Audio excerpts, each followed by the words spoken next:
Bon, comment ça va les génies aujourd'hui? Allez, est-ce que vous avez une idée de comment résoudre cette petite beauté? Alors visuellement, on va pas se mentir, ça a l'air assez agressif, mais vous allez voir que finalement, avec un petit peu d'analyse, on s'en sort sans trop de dégâts. Première chose qu'on va faire, c'est que je vais vous montrer la tête de cette fonction. J'ai dessiné en face de vous la fonction pi à la puissance sinus carré de x moins cos de px. Vous l'entendrez bien, résoudre une équation du style fonction 1 égale à fonction 2 revient à trouver les zéros de la fonction 1 moins la fonction 2. Du coup, de loin, on a quand même l'impression qu'elle rentre assez souvent en contact avec l'axe des abscisses. Ce n'est pas vraiment le cas, regardez, on va un petit peu zoomer, et les points de contact ne sont pas vraiment tous des points de contact. Regardez, on a un petit gap ici et un petit gap ici. Il nous reste néanmoins le point de contact suivant, c'est-à-dire lorsque x égale à 0, on a l'impression que la fonction est nulle.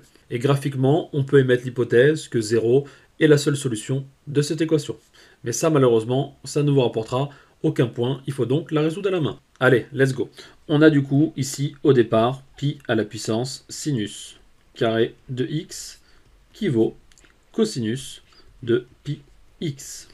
Du coup, maintenant, on va transformer à l'aide de l'exponentielle logarithme la quantité pi à la puissance sinus carré de x.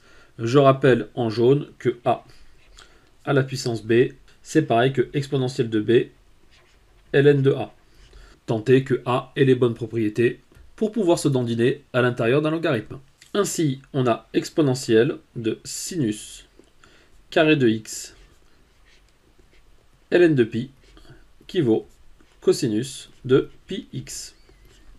Maintenant, on va faire une petite halte et on va prendre quelques secondes pour émettre une observation.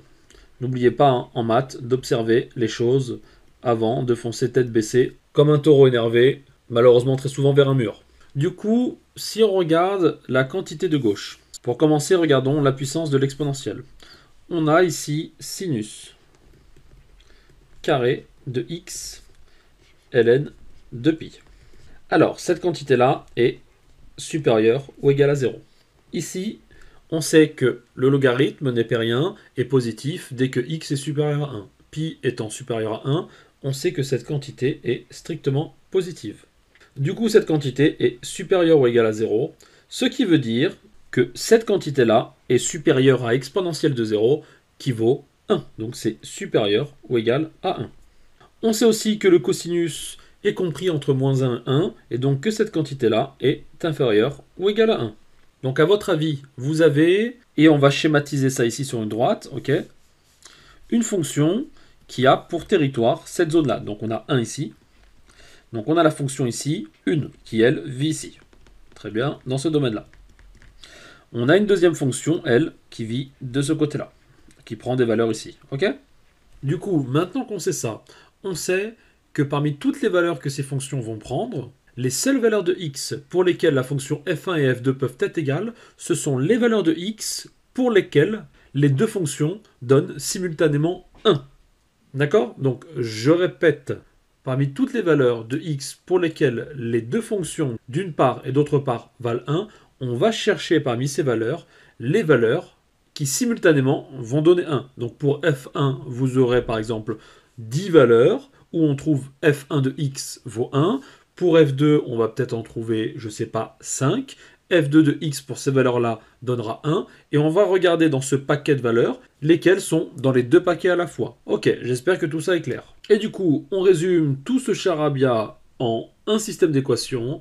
On cherche les x tels que, simultanément, on est sinus carré de x ln de pi égale à 0 et cosinus de pi x égale à 1, ce que je note ici. Ce qui nous amène à écrire du coup, pour la première, sinus carré ln de pi égale à 0, ln de pi n'a aucune influence, et donc ça revient à résoudre sinus carré de x égale à 0.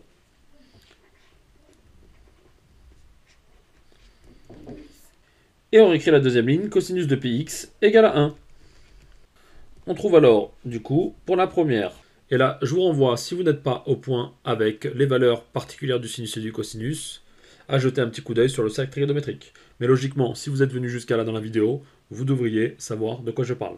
Le sinus carré de x est nul, bien évidemment, si le sinus est nul. Et le sinus s'annule au multiple de pi, que l'on écrit ici, pour la première, sinus carré de x égale à 0, équivaut à écrire x égale à un certain L fois pi, avec L appartenant aux entiers relatifs.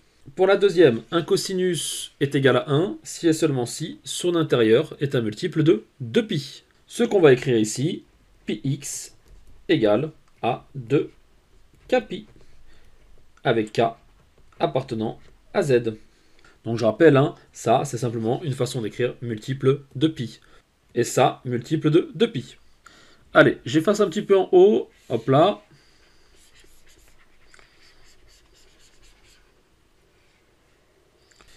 Et ici, cette double condition nous amène à écrire du coup, en injectant la valeur de x, lpi dans la deuxième équation, à pi x, donc pi x égale à lpi, est égal à 2 kpi.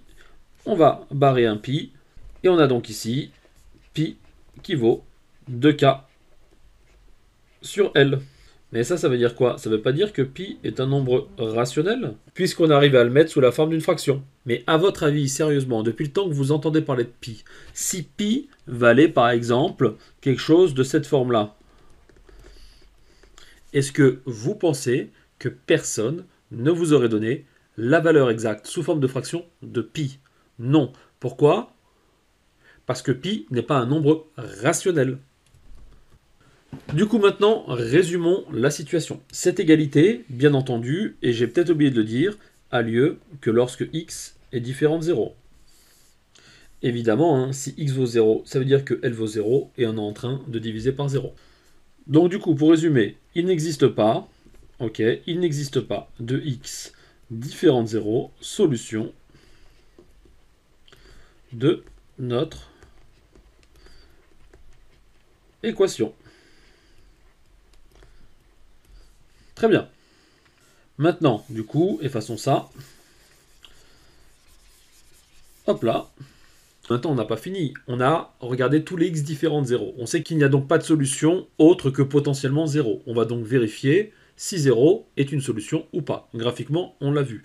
On va le vérifier algébriquement. Lorsque x égale à 0, à gauche, on a quoi? On a donc pi à la puissance sinus carré de 0, qui vaut du coup pi à la puissance sinus de 0, ça vaut 0, et un nombre à la puissance 0, ça vaut 1.